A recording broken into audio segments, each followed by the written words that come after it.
told you that U.S. citizens born and raised, have never been anywhere else, right, were being targeted for deportation or have been picked up and held in custody for days, weeks, months, even years, you would say you're lying. Okay, this story ran in the LA Times, and I bring this one to you. Stay along for the ride. Alright, welcome to SoFlo TV again, everybody. It's your host with the most. Immigration officers in the United States operate under a cardinal rule. That rule is, keep your hands off Americans. That means someone that was born here.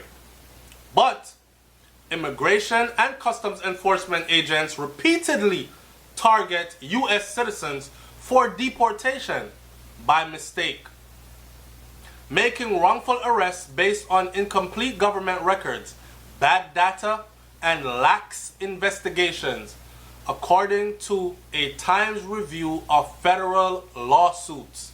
And since 2012, 13, 14, 15, 16, 17, 18, so that's about 6 years, right? In a 6-year span, ICE has released from its custody more than 1,480 people after investigating their citizenship claims, according to agency figures and Times reviews of Department of Justice records and interview with immigration attorney uncovered hundreds of additional cases in the country's immigration court in which people were forced to prove that they are Americans and sometimes spent months or even years in detention. So when I say to my people that weren't born here that be on the lookout, be careful. I mean, carry your documents with you and all that, right? Can you imagine how anxious they are to shovel those not born here out of this country, that they're even grabbing people that were born here and detaining them for days, weeks, months, even years in detention in a prison-like setting? You didn't commit any crime. You're saying, what am I here for? Okay, you're ICE, you deport people. Why are you picking me up? And there's no explanation. Prove that you were here, you were born here. Victims include a landscaper snatched in a Home Depot parking lot. So you're a landscaper, you go to Home Depot, you went to go buy some sod to put down, plant some grass or some plants in a garden, and held for days despite his son's attempt to show agents that the man's U.S. passport was valid and he was a New York resident.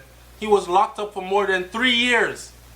3 years fighting deportation efforts after a federal agent mistook his father for someone who wasn't born in the U.S.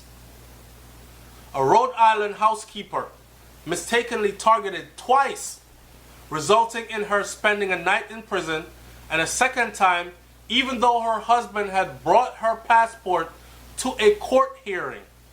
They did not want to see it.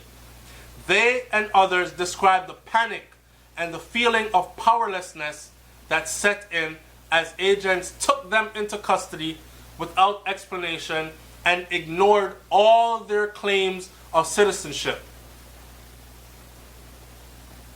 The wrongful arrest accounts for a small fraction of more than 100,000 arrests ICE makes each year. ICE makes 100,000 arrests on average each year. Now, I'm not here to bash the U.S. system. If you're making 100,000 arrests each year and 95% of that is actually illegal immigrants, then it's only safe to say that they do have an illegal immigrant problem. I mean, if you think about it on a smaller scale, there's one person living in your house that's not supposed to be living there. But what if you have 20 individuals that live in your house that are not supposed to be in there? You gave access to one, but you wake up every morning to see 20.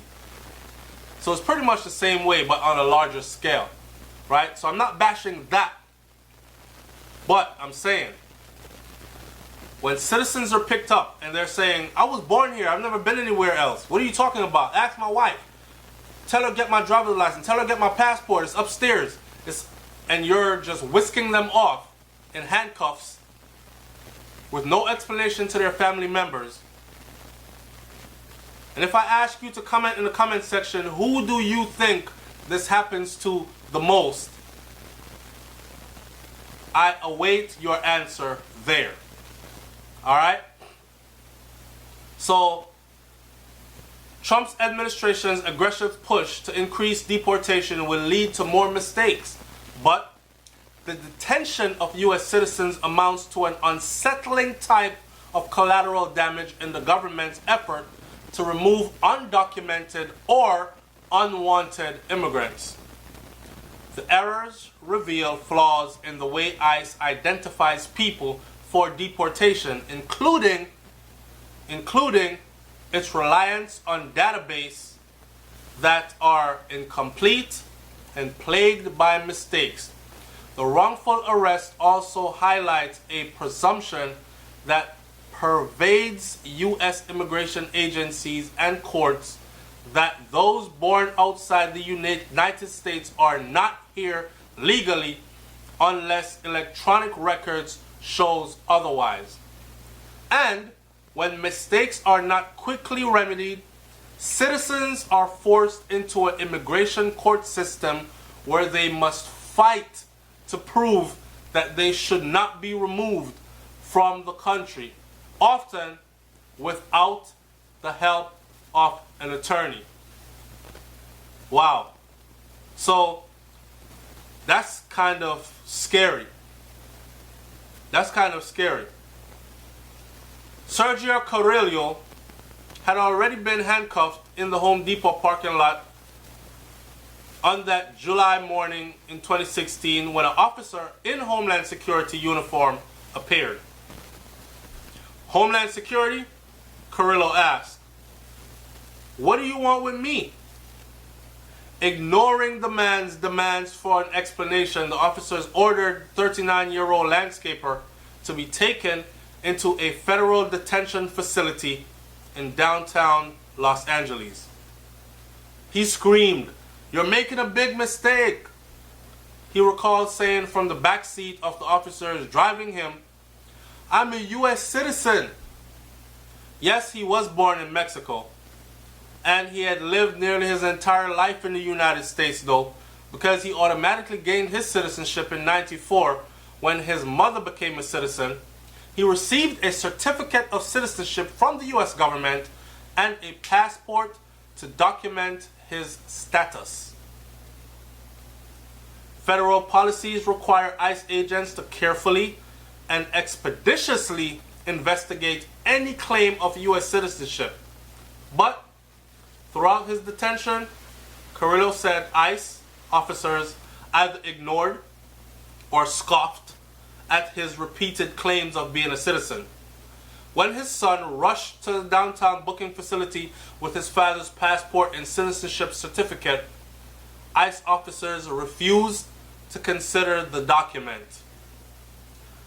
After he was moved to a privately run immigration detention center 85 miles outside of the city, Carrillo's hope that ICE would quickly remedy the mistake gave way to a sense of despair.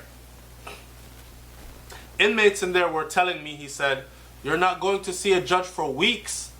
In here, you don't have any rights." I started getting really scared. How long was I going to be in here? How could this be happening? It was not until Carrillo's fourth day in the detention center when an attorney intervened and presented agents with the same paperwork that his son tried to present them with.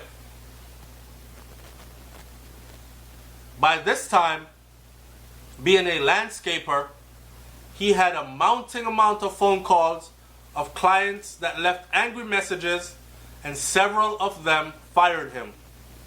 "I don't need you to do my yard or my garden anymore. I'll call someone else." He was unable to get back all those accounts. So, here's what you need to do.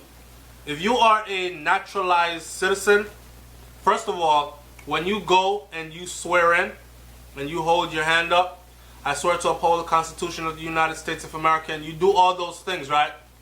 It does not stop there. You have to register your citizenship outside of there. Okay? You have to register your citizenship outside of there. What I would advise people to do, because listen, I am on a Caribbean format, and there are a lot of Caribbean people who became naturalized and they think, I'm free out of this.